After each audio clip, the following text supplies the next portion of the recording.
काय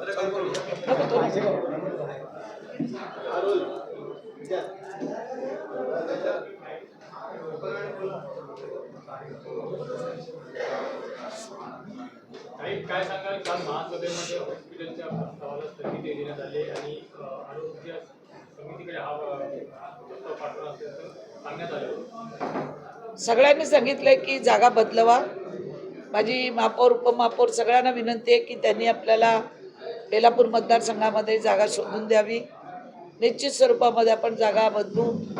त्या ग्राउंडवरती काही माझं अडलेलं नाही की तिथेच झालं पाहिजे, पण 8.5 एकर जागा कधी सिडको ग्राउंडसाठी देणार नाही आणि आपल्याला तेवढी जागा मिळत नव्हती म्हणून आपण ती घेतली. आणि त्यांना खेळाचं मैदान मी करून देणार बेलापूरमध्ये, ही माझं स्वतःचं आश्वासन आहे की तुम्हाला पहिला खेळाचं मैदान करून देणार. 14 गावांमध्ये एक जागा सुचवण्यात आलेली आहे ना. ती आपल्याला बेलापूरमध्ये पहिलं कुस्तीचं मैदान होतं, ती मोठी जागा आहे. सिडकोची मागणी केलेली आहे, तिथे आम्ही खेळाचं मैदान निर्माण करणार आणि खेळाडू निर्माण झालेच पाहिजेत, तब्येत चांगली राहिलीच पाहिजे. मीच तर त्यांना खेळायला मैदान दिलं होतं, पण हळूहळू त्यांनी एवढं 7-8 एकरची जागा त्यांनी ताब्यात घेतली, मलाही माहिती नव्हतं. आणि ते कमर्शियल वापर करत होते त्याचा. वेगवेगळ्या कंपन्या याच्यात त्यांना 8 दिवस 15 दिवसाचं प्रशिक्षणाचे पैसे देत होते आणि त्याच्या तक्रारी मला तिथले ग्रामस्थ जे माझ्याकडे आले होते ग्राउंड मागायला, त्यांनीच तक्रारी केल्या त्या. पण मी काय त्याच्यासाठी तो प्लॉट नाही काढलेला आहे.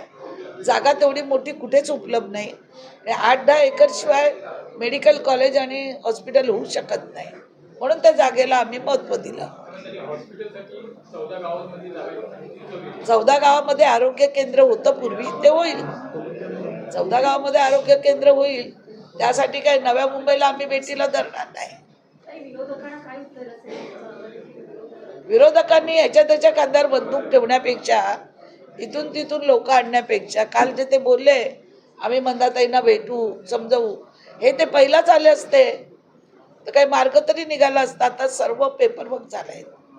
पालिकेने त्या जागेचे पैसे भरले आहेत आणि गव्हर्नमेंटने त्याच्यावरती DP प्लॅनमध्ये हॉस्पिटल प्लॉटचं रिझर्वेशन केलेलं आहे. त्याच्यामुळे ते पहिले आले असते. आणि अजूनही माझं त्यांना आव्हान आहे की बेलापूरमध्ये त्यांनी तेवढी जागा मला बाजूला द्यावी, आपण त्यांना ते मैदान सोडून देऊ. माझं काय त्यांच्याशी दुश्मनी थोडी आहे खेळाडूंची. मीच तर दिलं होतं माझंच लेटर पॅड. तेव्हा का ना कुठल्या नेत्याकडे गेले लेटर पॅड आणायला, का ना कुठल्या नेत्यांनी मदत केली. आता जे नेते याच्या त्याच्या खांद्यावर बंदूक ठेवून मला गोळ्या मारतात. मी तर एक महिला, काम करणारी महिला आहे रात्रंदिवस, आणि ती करत राहणार आहे. श्रेय भेटायचं नाही भेटायचं लोकांना कळून चुकलं.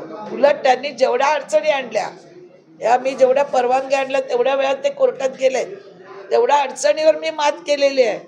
आज जनता काय लिहिते, मला काय टोल करते बघा. हॉस्पिटल किती गरजेचं आहे, जा माझ्या वेबसाईटवर बघा काय काय लोक बोलतात. ताई तुम्ही आगे बढो, हमारे साथ में हॉस्पिटल लढायला आम्ही उतरू.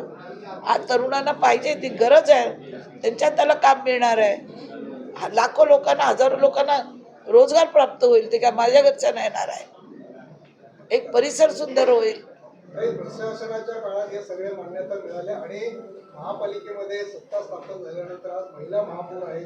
आज सत्ता तुमची असताना हा आता पुन्हा अचानक विरोध करण्याचं कारण काय? म्हणजे महापालिका निवडणुकीची ते वाट बघत होते का की जेणेकरून तुम्हाला ताकदीने विरोध करायचा? ते पहिल्यापासून विरोध करत होते आणि त्यांना माहिती आहे की आपली लोक बसली का त्याला विरोध करू आणि आपण बार करू.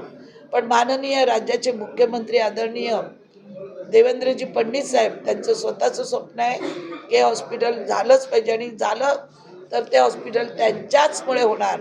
बघू ना त्यांना कोण किती विरोध करतोय ते.